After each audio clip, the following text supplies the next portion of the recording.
What's going on YouTube? Team Movies here. Now, here is my throwback segment where I talk about the films that turns 10, 20, and 30 this week.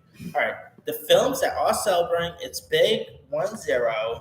We, of course, got the Jackie Robinson biopic 42. Now, before Black Panther came to fruition, I guess you could say this was a movie that really put Chadwick Boseman on the map. And pretty much, I guess you could say this was a movie that really got Chadwick Boseman the role of Black Panther. And the late great Chadwick Boseman, like of course, at the time, before his sudden passing, he always had interesting roles at portraying real life figures. Obviously, he played Jackie Robinson. He would go on to play the role of James Brown, and he of course played Thurgood Marshall. And I think he did. Of all of his roles, I'll say maybe Jackie Robinson is definitely his top tier best role. He's performance. Of course, Harrison Ford was great in this. You also had Andre Holland, Lucas Black, Alan Tudyk, Chris Maloney. This is a really terrific movie. From the same writer of LA Confidential. So you had some really decent, people behind the cameras and stuff like that too. So yeah, if you guys have not seen 42, do yourself a favor, go watch it. It is a really intriguing film and worth checking out. All right. Also turning 10, we got Scary Movie 5. Now, I've always loved the Scary Movie franchise, going over back to the original, back in 2000.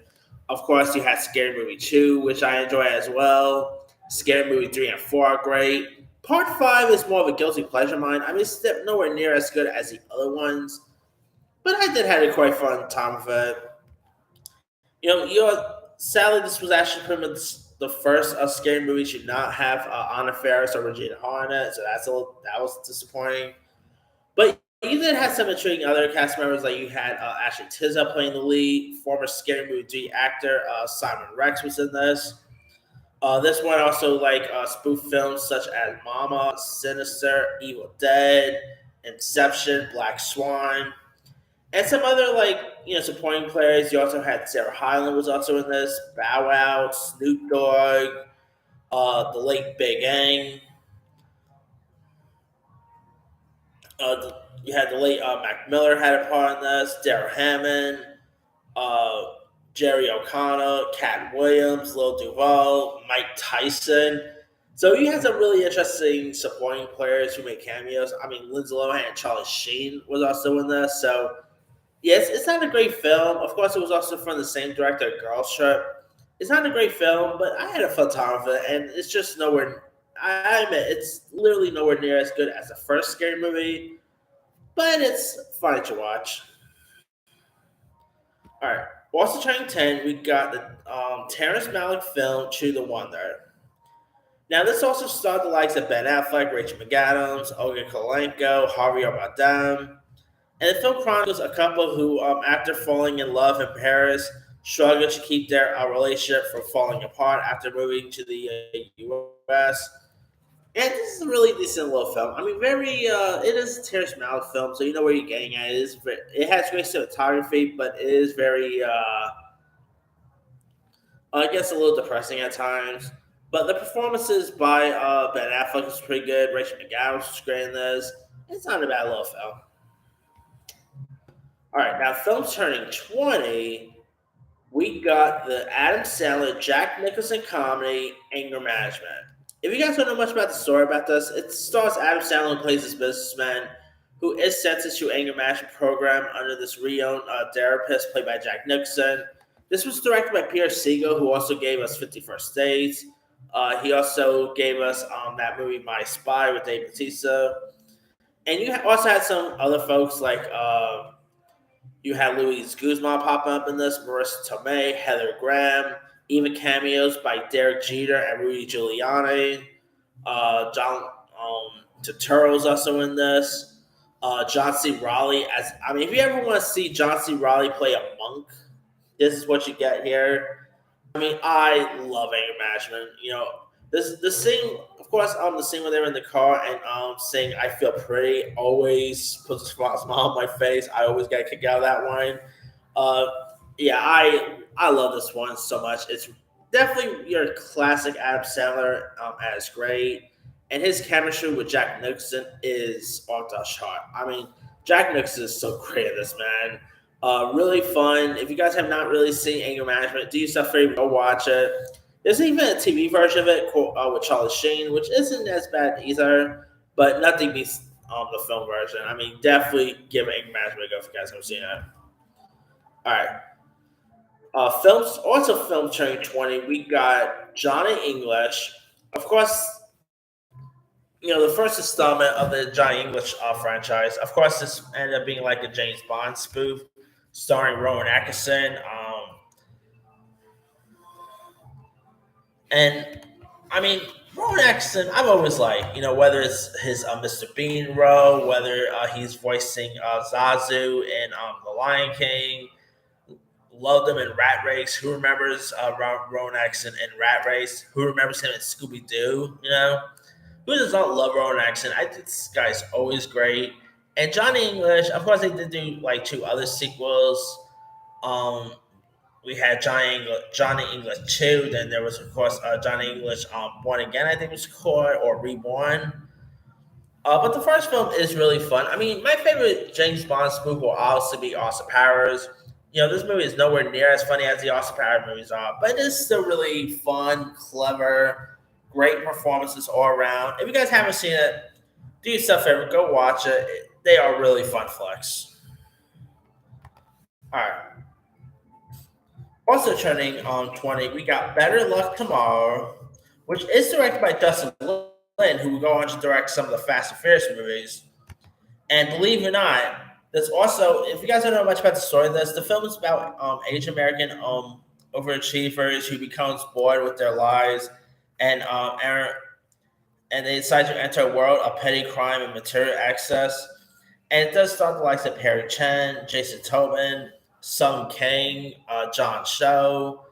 And if you guys don't know, Shung Chang's character in this is pretty much the same character he played in Fast and Furious.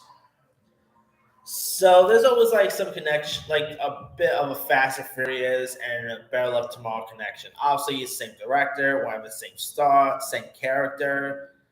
Definitely takes place in the Fast and Furious universe, but that aside, really good film if you guys haven't seen that now.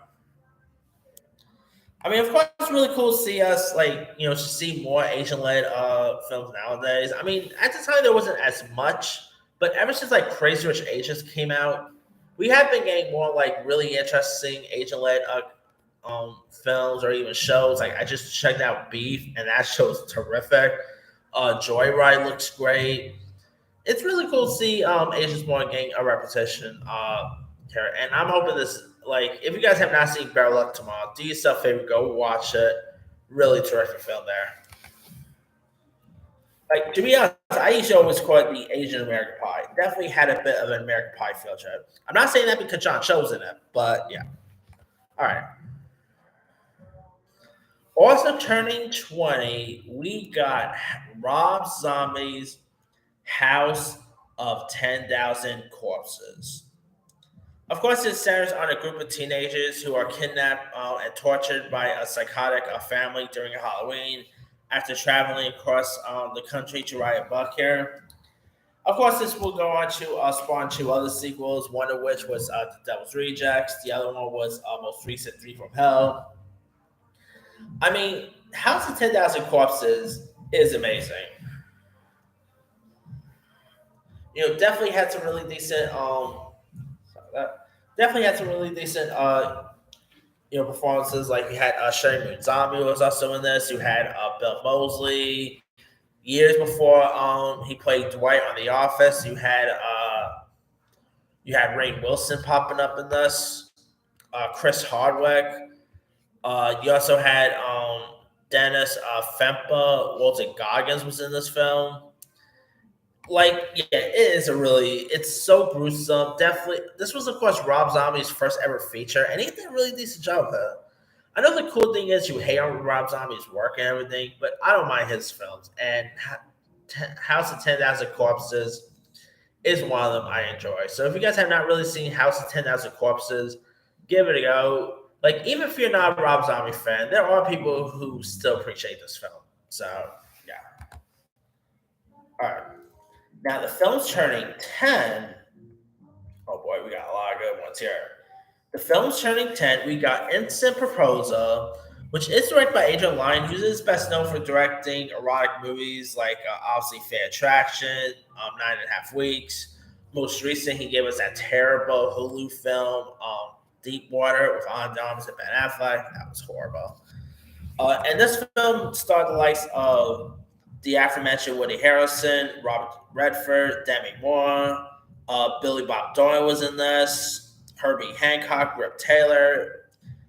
And if you guys don't know much about the story here, it is based on a 1988 novel by Jack Engelhardt, in which a couple's marriage is disrupted by a stranger's offer of $1 million to dollars for the wife she spent a night with him. And yeah, this is a really intriguing film. Very intense, very erotica here stuff. I mean, Demi Moore is great. Really decent little film if you guys haven't seen that. All right. Also turning on 20, we got the Chuck Norris classic Sidekicks. Now it stars Chuck Norris, who stars alongside young yeah, 90s teen heartthrob Jonathan Brandis. And here's what it's about. An otherwise rejected or ignored boy, played by Jonathan Brandis, creates a fantasy pal, played by Chuck Norris, from his martial arts movie Hero. And you also had like Bo Bridges, Mako, the Wonder Years star, Danica McKellar was also in this. You have some really decent supporting players. This movie is pretty dumb, but it's more of a guilty pleasure. I mean, it's 90s pure dumbness. And come on, Chuck Norris doing these type of comedies is always fun to watch.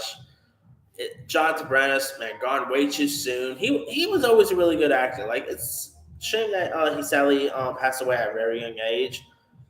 But he was really solid in stuff like this. Oh yeah, he was in the It miniseries. He was a really good actor. R.I.P. Jonathan Brandis. Now, other films turning 20, we got the baseball classic, The Sandlot. Now, if you guys don't know much about the story here, when Scotty Smalls moves to a new neighborhood, he manages to make friends with a group of kids who play baseball at the Sandlot. Together, they go on a series of funny and touching adventures. The boys run into trouble when Small borrows a ball from his stepdad that gets hit. That gets hit over the fence. The Sandlot is a nice baseball classic. You know, it is really terrific. One of the best baseball movies of all time. You know, of course, it's really nice to talk about some baseball films because, for one, I'm doing security at Yankee Stadium, so there's that. And two, it is obviously opening season and baseball season, so what's better time to talk about some quality baseball films? You know, we just talked about 42. Even though it's not a baseball movie in general, it does have some baseball moments, and that is in Anger Management. Obviously, Derek Jeter made a cameo in that. That's obviously Sandlot. I mean, there's been some great baseball films over the years. Like, whether you talk about, The Natural or Bull Durham or anything like that, baseball movies are timeless films to watch. And Sandlot, obviously, is one of the best ones there is. Really terrific film if you guys haven't seen that. All right. Last but not least, film turning 30, we got This Boy's Life. Directed by Michael Caden Jones, who also directed movies like Memphis Belle, Hood Bakes Against the Chew, The Jackals, Sitting by the Sea, starring the likes of Leo DiCaprio, Robert De Niro, Ellen Barkin, Eliza Dushku, Chris Cooper, Carla Gugino, Tobey Maguire. If you guys don't know much about the story of This Boy's Life, it takes place in 1950s where Toby, played by Leo DiCaprio, and his mom, Caroline, played by Ellen Barkin, moves to the state of Washington. They meet this middle-mannered Dwight, played by Robert De Niro, who falls in love with Caroline. They're married, and after some initial unhappiness in the household, it becomes apparent that Dwight believes violence is the best way to discipline his troubled stepson. Unfortunately, Caroline is unwilling to give up her marriage as Dwight's abuse intensifies Toby's plans to escape. And of course, this was the movie that really started a major friendship with Leo DiCaprio and Tobey Maguire. They will not go. They will, of course, will go on to star together in the upcoming in Great Gatsby.